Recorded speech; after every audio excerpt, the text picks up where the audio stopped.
Jadi kalau udah dosa, Bapak Ibu sekalian, dosa yang kita lakukan sudah nggak usah kemudian kita perbincangkan lagi, nggak usah kita bahas lagi, nggak usah kita banggakan lagi. Kan kuliah ibadiyalladzina asrafu min anfusihim la taqnatu min rahmatillah. Surat Az-Zumar ayat 53. Wahai hamba-hambaku yang melampaui batas terhadap diri mereka sendiri, ya, jangan pernah berputus asa dari rahmat Allah. Kalau sudah bertobat selesai, nggak usah kita membayangkan masalah. Dan kita juga jangan sampai ada teman kita bertobat dapat hidayah ke masjid, kita ungkit-ungkit kesalahannya masa lalu. Allah sudah menutupi, maka nggak boleh kita ungkit lagi. Wih, rajin ke masjid tumben nih. Perasaan kemarin masih mabuk. Perasaan kemarin masih ini. Ntar kambuh lagi jangan-jangan. Nggak usah. Bahagia kita ada teman-teman kita begitu. Ya. Nggak nyangka gitu ya. Mati kecil kan nggak nyangka ya. Tapi Allah yang memberikan hidayah. Maka Bapak Ibu, kita bersyukur dengan karunia putra yang diberikan kepada kita. Apapun kreativitas mereka hari ini, apapun putra-putri kita ini, dengan keunikannya masing-masing. Ya, kalaupun kemudian mereka tidak sesuai dengan apa yang kita harapkan, kita harus bersabar. Dan ini mohon maaf, ini diantara kita kadang-kadang banyak tidak sabarnya. Bapak-bapak, anak perempuan dengan anak laki-laki, kira-kira dewasanya cepetan mana, Pak? Perempuan. Betul. Ya, banyak ibu-ibu, kamu lihat tuh kakak kamu, udah hidup, kamu begini belum hidup. Itu biasa begitu. Saya juga ngerasain, Pak. Anak saya yang perempuan kelas 5 SD, itu sudah tahu tuh kalau ada PR dikerjakan malam. Ba'da maghrib nggak usah disuruh, itu sudah murojaah. Terus tuh kelas 5 SD, kelas 6 tanggung jawab menghafal 5 juz. 4 juz itu harus dia persiapkan waktu itu. Udah tiap malam tuh nyicil terus. Handuk sudah tahu tempatnya, ya. Sudah punya privasi. Tapi kalau yang cowok, Pak, luar biasa. Tiap hari drama terus dengan uminya. Habis mandi, handuk di mana, ya. Pulang sekolah, baju hilang katanya. Lah kenapa? Pulang sekolah hari Jumat, main bola dilepas, Pak. Cantolin, main bola, pulang lupa, balik lagi udah nggak ada. Besoknya lagi gesper hilang, Be. Dasi itu berapa kali gitu kalau anak-anak cowok itu. Itu anak cowok begitu. Maka jangan sampai disamakan, beda. Anak laki-laki itu agak sedikit terlambat dewasanya. Tapi nanti dia akan mengalami percepatan dan menyalip tuh perempuan. Usia SMA, kuliah itu akan cepat, Pak. Ya. Saya ponakannya Pak Al Saudi ya, yang di mana? Terangsari ya, yang pernah ke sana dia.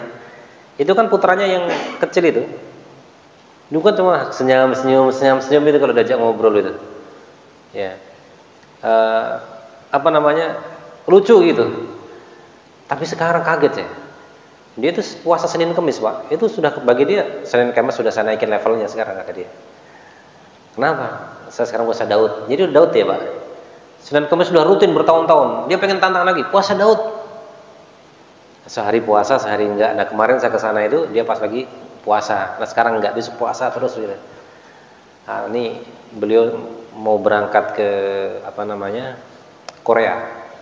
Jadi kerja di perusahaan beliau ini diminta untuk mengoperasionalkan sistem perusahaan di Amerika, tapi di Indonesia tempatnya, di kawasan. Nah, besok mau ke Korea, kemudian mau lanjut ke Amerika. Saya nggak ngebayangin itu. Dulu mah culun banget ini bocah saya. Dulu mah ini banget ini. Tapi kok sekarang kok pinter banget itu. Jadi di rumahnya di kamar itu laptop tuh 3, Pak. 1, 2, 3, 1 tablet. Jadi dia bikin sistem segala macam. Kuliahnya di SCT Telkom Bandung. Ya. Kayaknya kok nggak nyangka nih ponakan bisa pinter begini, saya bilang. Ya saya juga nggak tahu, Om. Nah, cerita-cerita ya, dia sekarang puasa Daud, rajin Daud dan lain sebagainya. Laki-laki cepat, Pak. Nanti kalau sudah titiknya dia akan cepat. Maka dalam Islam ar-rijalu qawwamuna 'alan nisa. Lelaki itu pemimpin bagi perempuan. Kenapa? Lelaki itu analisanya panjang. Kalau perempuan cenderung pragmatis. Tapi kalau laki-laki itu jauh. Pragmatis itu contoh begini, Pak.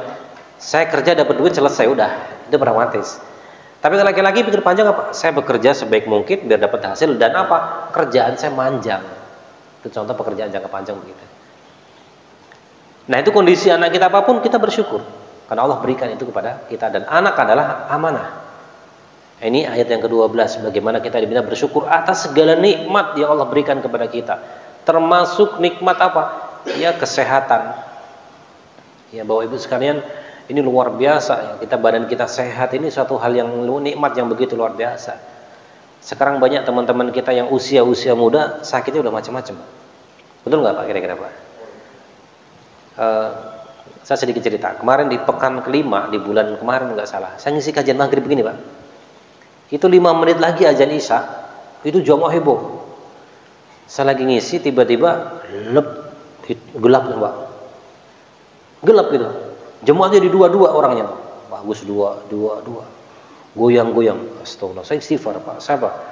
Ya Allah, sakaratul maut nih. Saya bilang gitu Pak. Saya ingat Ustaz Yahya Waloni, kan sebelumnya Ustaz Yahya Waloni itu lagi khutbah kok mau meninggal.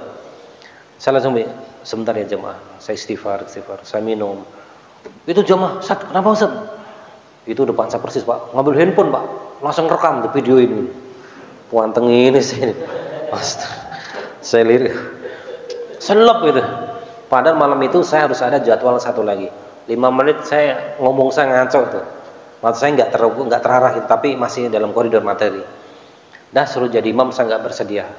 Itu Pak dari ujung kaki itu dingin naik Pak, kerasa tuh sampai ke pinggang. Tapi pinggang ke atas tuh panas. Tangan tuh keluar keringat dingin. Ya Allah kenapa ini ya? Saya ngebayangin anak-anak gitu ya, istri bocah-bocah kecil gitu ya. Tapi bismillah ini lagi ngaji, ini sakaratul maut juga bismillah lagi dalam dakwah, bismillah. Nurusin niat gitu. Selesai, saya mau pindah ke tempat kajian lagi. Ya, ada pengajian akbar. Tapi saya pulang dulu tuh sampai rumah. Nih, badan Nabi begini nih. Terus sama istri udah makan dulu, udah dikasih makan. Digorengin telur, Pak. Ternyata sembuh, Pak, bisa makan telur tuh. Telur luar biasa itu. Saya baru nggak, ternyata dari pagi belum makan itu. Saya lupa dari pagi saya sibuknya tuh nggak makan sampai dari pagi tuh. Waduh, ternyata telur nih bisa jadi obat ini ya. Ya pagi asam lambung ya, pagi itu ada kajian Quran. Setelah itu agak siangan, saya sebagai wakil DKM diundang ada pertemuan di masjid. Saya datang terus sampai ngisi sore. Oh ternyata lapar Pak. Habis makan telur tuh Pak, piar gitu ya, teh panas, madu panas, sehat lagi ya berangkat ngisi lagi gitu. Saya merasakan kalau sudah begitu luar biasa sakit Pak. Ya ada beberapa teman yang usianya baru masih cukup muda tapi penyakit-penyakitnya luar biasa.